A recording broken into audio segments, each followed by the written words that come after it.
அனைவருக்கும் வணக்கம். இன்னைக்கு இந்த வீடியோவில் புனிதர்கள் மற்றும் ஏஞ்சல்கள் பாகம் 16 பிரதான தேவதூதர்களின் பாடகர் குழு உறுப்பினர் படிநிலையில் உள்ள 63வது ஏஞ்சலான அனாவியல் என்ற ஒரு ஏஞ்சலை பற்றி தெளிவாக நம்ம இந்த வீடியோவில் பார்க்கலாம். அதை எப்படி அழைக்கலாம், அதை என்னென்ன வேலைகளுக்கு அதனோட உதவியை பெறலாம் அப்படிங்கிறத தெளிவாக நம்ம இந்த வீடியோவில் பார்க்கலாம். இது வணிகம், வர்த்தகம், செல்வம், செழிப்பு மற்றும் மாய மரபுகளுடன் தொடர்புடைய ஒரு ஏஞ்சல் ஆகும். விபத்துகளை தடுத்தல், ஆரோக்கியம் மற்றும் ஒரு அமைதியை கொண்டு வருதல், நம்ம உடம்புல ஏற்படக்கூடிய நோய் நொடிகளை குணப்படுத்துதல், பொருளாதாரம், வெகுமதி மற்றும் வணிகத்தை மேம்படுத்துதல் போன்ற விஷயங்களுக்காக அடிக்கடி இந்த ஏஞ்சலை அழைக்கப்படுகிறது. மேலும் வணிகர்கள், வங்கியாளர்கள் மற்றும் தொழில் முனைவோர்களுக்கு ஒரு பாதுகாவலர் அப்படின்னு நம்ம இந்த ஏஞ்சலை சொல்லலாம். மேலும் தனி நபர்களுடைய ஆன்மீக அபிலாசைகளை பொருள் வெற்றிகளுடன் ஒருங்கிணைத்து ஞானத்தை பெற உதவி செய்யும் ஒரு ஏஞ்சலாகும். எழுத்தாளர்கள், தீர்க்க தரிசனம் மற்றும் ஜோதிட ரீதியான உணர்வுகள் மீது ஆதிக்கம் செலுத்தும் ஒரு ஆற்றலாகும். மேலும் சமாதானம், சகிப்புத்தன்மை, ஒருங்கிணைப்பு, கருத்துக்களுடன் தொடர்புடைய ஒரு ஆற்றல் அப்படின்னு நம்ம இந்த ஆற்றலை சொல்லலாம். ஒரு நிறுவன திறன்கள், பொதுநலம் மற்றும் உலகளாவிய பார்வை திறன் கொண்ட ஒரு ஆற்றல் ஏஞ்சல் ஆகும். மேலும் எதிரிகளை நண்பராக்கக்கூடிய ஒரு திறன் கொண்ட ஒரு ஆற்றல் அப்படின்னு சொல்லலாம். அதாவது சத்துருவசியங்களை, அந்த மாதிரியான ஒரு தன்மை கொண்ட ஒரு ஆற்றல், எதிரிகளை தன் வசப்படுத்தக்கூடிய ஒரு ஆற்றல். மேலும் நுட்பமான மற்றும் புத்திசாலித்தனமான மனநிலைகளை உருவாக்கும் ஒரு ஆற்றல். மேலும் வெற்றி பெறும் விவாத திறன்களையும் நல்ல ஆரோக்கியத்தையும் மேம்படுத்தக்கூடிய ஒரு சிறந்த ஏஞ்சலாகும். சரி, இதனுடைய தன்மைகளை பற்றி பார்த்தோம்.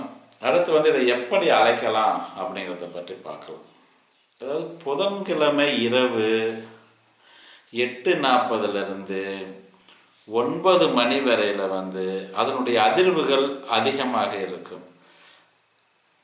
இருந்தாலும் நம்ம 2:30 வரையில் நம்ம இதை அழைக்கிற டைமில் நம்ம எடுத்துக்கலாம். இரவு நேரத்தில் அதிகமாக இருக்கிறது அது ஒரு 20 நிமிஷம் மட்டும். அந்த 8:30 8:40 9 வரையில் அதனுடைய ஆரவாரம், அதனுடைய ஏஞ்சனுடைய அதிர்வுகள் அதிகமாக இருக்கும். அது அல்லாமல் நம்ம 2:30 வரையில், இரவு 2:30 வரையிலேயே நம்ம இந்த ஏஞ்சலை அழைச்சா நம்ம அழைக்கக்கூடிய ஒரு தன்மை இருக்குது. அழைக்கலாம், ஒன்றும் தவறு இல்லை. ஒரு சிறிய பீடை அமைச்சிக்கிட்டு ஒரு டேபிள் கூட வச்சுக்கலாம். டேபிளை வச்சுக்கிட்டு அதில் பச்சைப்பட்டு நம்ம விரிக்கலாம். பச்சைப்பட்டு நம்ம விரிச்சுக்கலாம். அப்புறம் மெழுகுதிரிகள் 2 3 வச்சுக்கலாம். அடுத்து பூச்செண்டுகள் 2 பக்கம் பூச்செண்டுகள் வச்சுக்கலாம். ஒயின், கோதுமை அப்பம், ஒயின் திராட்சை ரசம், நீங்கள் திராட்சை ஜூஸ் கூட வச்சுக்கலாம், ஒன்றும் பிரச்சனை கிடையாது. கோதுமை அப்பம் வைக்கணும். அது மாதிரி ஏதோ பழங்கள் வச்சுக்கலாம். செரிப்பழம், திராட்சை பழம், ஆப்பிள், அந்த சாத்துக்குடி, ஆரஞ்சு, இந்த மாதிரி கனி வகைகள் இதுகளை வச்சுக்கலாம். அப்புறம் ரோஸ்மேரி, லாவண்டர், அது மாதிரி வெள்ளைப்போளம் மற்றும் கிறிஸ்மா பரிமளம், இதையும் நம்ம வச்சுக்கலாம். அடுத்து முக்கியமாக ஈஸ்டர் லில்லி எசன்ஸ் வைக்கணும். ஈஸ்டர் லில்லி எசன்ஸ் நமக்கு கட்டாயம் வைக்கணும். நம்ம பூ கிடைக்காத நம்ம ஏரியாவில் அது வந்து இந்த மாதத்துல தான் பூக்கும். அதாவது ஈஸ்டர் மாதம்தான் வந்து அது பூக்கும். கொடைக்கானல் ஊட்டியில் இருக்கிறவங்களுக்கு அந்த பூ கிடைக்கும். ஆனால் மற்றபடி வந்து மற்ற ஏரியாவில் வந்து அந்த பூ கிடைக்காது. அதனால் நம்ம வந்து அதனுடைய எசென்டியல் ஆயில் வாங்கி வச்சுக்கலாம், ஒன்றும் தவறு இல்லை. இந்த மாதிரியான பொருள்களை வச்சுக்கிட்டு நம்ம வந்து சிந்தையை பூர்ணத்தில் நிறுத்தி விகேபி ஊடக விதிமுறைகளோடு நம்ம வந்து அதில் வந்து பொறிக்கப்படணும். விகேபி ஊடகங்களில் வந்து குயில் பேனாவில் வந்து நம்ம வந்து அதனுடைய லிகிதங்களை பொறிக்கணும். அதை பொறித்து நம்ம அந்த ஊடகத்து விதிமுறைப்படி நம்ம வந்து அலட்சம்னா வரும். அதன் பிறகு அதாவது அதனுடன் நல்ல விதமான உடன்படிக்கையை செஞ்சிட்ட பிறகு நம்ம வந்து அநேக காரியங்களை செய்யலாம். மேற்படி நான் சொன்னேன் இல்லைங்களா, இது சொன்னது சொல்லாதது ஒரு நல்ல விஷயங்களான ஒரு அநேக காரியங்களை செய்யக்கூடிய ஆற்றல் வந்து நமக்கு கிடைக்கும். சரி, இதனுடைய கிரகங்களை பற்றி பார்த்தோம்னா, இதனுடைய கிரகங்கள் வந்து புதன் மற்றும் பஞ்சபூத தத்துவத்தில் வந்து இது வந்து காற்று, படிக ரத்தினங்கள் வந்து மரகதம், வேதியியல் சேர்மங்கள் வந்து potassium, sulphur, sodium, iron sulphate. உலோகத்தை எடுத்துக்கிட்டிங்கன்னா தங்கம், வெண்கலம், பாதரசம். அடுத்து நம்ம உடம்புல ஓடக்கூடிய மனித உடம்புல ஓடக்கூடிய வந்து ஹார்மோன்கள் எந்த ஹார்மோனோட அந்த ஏஞ்சல் தொடர்புடைய இதுன்னு பார்க்கலாம்.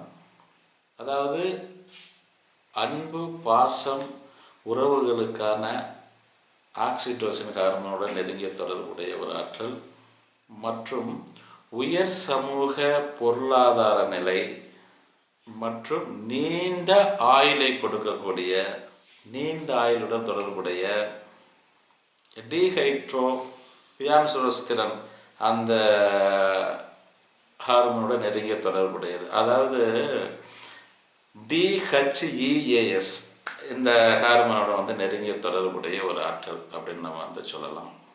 இதனுடைய நிறங்களை பொறுத்தளவில் வந்து பச்சை, ஆரஞ்சு நிறம். நம்ம அந்த பீடத்தில் வந்து பச்சை கலர் பட்டு போடுறோம் இல்லைங்களா, ஆரஞ்சு நிற பட்டும் போட்டுக்கலாம், அதனால் ஒன்றும் பிரச்சனை கிடையாது. இதனுடைய கதிர் அலைவரிசை வந்து நீங்கள் பார்த்தீங்கன்னா 311 315 வரை நீடிக்கக்கூடிய ஒரு கதிர் அலைவரிசைகளை கொண்ட ஒரு ஆற்றல் ஏஞ்சல் ஆகும். அதாவது 311 டிகிரியிலிருந்து 315 டிகிரி வரை தொடரக்கூடிய ஒரு ஏஞ்சல். சரி, இந்த ஏஞ்சலுடைய பக்க விளைவுகளை பார்ப்போம். பக்க விளைவுன்னு சொல்கிற அளவுக்கு இந்த ஏஞ்சல்கிட்ட வந்து ஒன்றும் பக்க விளைவுன்னு சொல்கிற அளவுக்கு எதுவும் இல்லை. அதனால் பயப்படாமல் நீங்கள் வந்து பண்ணலாம். எல்லாமே நன்மையான காரியங்கள், அதனால் வந்து பண்ணலாம், ஒன்றும் தவறில்லை. சரி, ஓரளவுக்கு வந்து இந்த வீடியோவில் வந்து ஏஞ்சல் அனாவியலை பற்றி ஓரளவுக்கு உங்களுக்கு தெளிவுபடுத்தியிருக்கிறேன்னு நம்புகிறேன். இந்த இதில் ஏதாவது சந்தேகங்கள் இருக்குமானால் வெளிநாட்டவர்கள் வந்து வாட்ஸ்அப்பிலும், உள்நாட்டவர்கள் போனிலும் நேரடியாக சந்தித்து உங்களுடைய ஐயங்களை தீர்த்து கொள்ளலாம். நன்மையை செய்வோம்.